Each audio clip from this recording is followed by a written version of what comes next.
Here in Canada and in other northern climes, it is the tail end of summer. It's the start of September, and we are having our kids go back to school. The temperature is starting to drop, and you know what that brings with it: more colds and flus.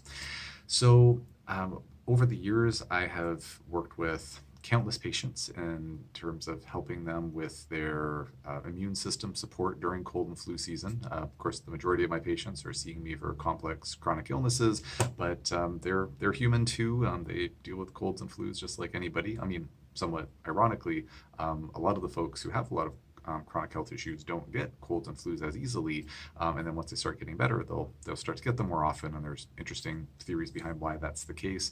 But to make a long story short, over the years, there are lots of different protocols that I've worked with, and I've found that there's no one size fits all protocol for everyone. Some people swear by their high dose vitamin C. Some people swear by there's this product called Cold FX, which is a ginseng extract. Some people swear by that. Some people swear by their oil of oregano. There are just lots of different remedies out there, and I say, you know what, if it works for you, that's fantastic. The things that I've found to be the most consistently helpful are the following, and just before I get into it, this is for informational purposes only. This is not medical advice. Please talk to your personal healthcare provider before engaging in any behaviors or taking any products or anything for your own healthcare. What I found to be the most successful, both for me personally, because I have 3 kids, they're bringing home germs all the time. They're breathing on me all the time when we're wrestling and this and that. So lots of germ exposure.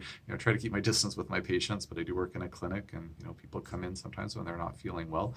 So lots of cause for germ exposure. So what's helped me personally, and what I've counseled many of my patients to work with, is a combination of a few different things. So one is making sure that they're taking in adequate amounts of vitamin D.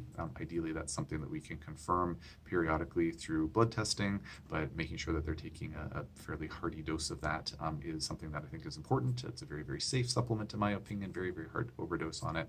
So vitamin D is really important.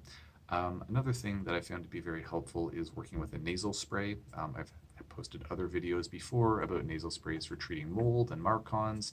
I think I maybe posted one about using it for yeast as well. And the nasal sprays that I use are typically essential oil nasal sprays, usually frankincense essential oil. There are other nasal sprays that can be helpful too, but I find frankincense is one of the best. In addition to the nasal spray, I also like to use a throat spray as well, typically an essential oil throat spray. And the rationale there is that as these upper respiratory tract viruses are colonizing your sinuses, colonizing the back of the throat, building up their numbers, ultimately getting to the point where they can start to get into the lower airways. What I'm thinking is, hey, let's fumigate those areas as best we can to help kill them off.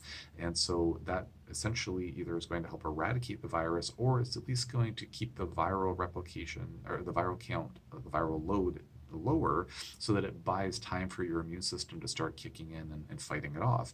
At the end of the day, the evolutionary advantage of being a virus, it's got to be pretty boring being a virus that don't get to live it up like us humans, but a big advantage is that they replicate a heck of a lot faster than our immune system molecules can. And so it's kind of like the viral numbers shoot up, we get sick, we're having all these symptoms, and then the immune system slowly catches up and then finally is strong enough to start squashing the virus down. So if we can keep that viral load shooting up a lot slower, or stop it from increasing, we just kind of feel a little bit sick until the immune system gets strong enough to start squashing, then that can be a big value of this kind of fumigation that I was referring to. So nasal spray, throat spray, making sure vitamin D levels are adequate.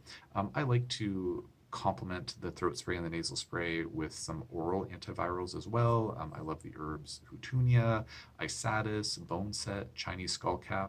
To my understanding, those are the strongest herbal antivirals in many cases. And then sometimes I'll work with some other things too, like if I'm concerned that the patient's nutritional status might not be optimal, then maybe I'll recommend some zinc. Sometimes I'll recommend N-acetylcysteine if there's a lot going on in the lungs, or like they're starting to develop some lung symptoms. But basically, at the first signs of infection, I start implementing some nasal spray, some throat spray, making sure my vitamin D levels are doing well, get some antiviral tincture in there, and the vast majority of the time, it'll just nip it in the bud before it becomes a full-blown infection. Or if it does become an infection, then the length of time that patient's feeling sick for is typically quite short. Usually it's not more than a day or two that they're feeling unwell.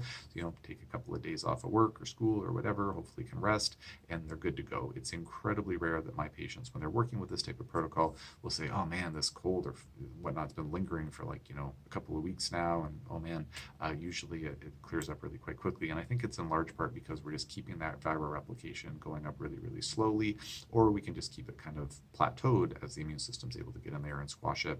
So there's obviously some cases that are going to be a little bit of an exception to the rule, but generally speaking, that type of protocol has been really helpful in my practice. So I hope this information was useful. If you have any questions about this topic or anything else, just post in the comment section below, and I will do my best to answer as quickly as I can.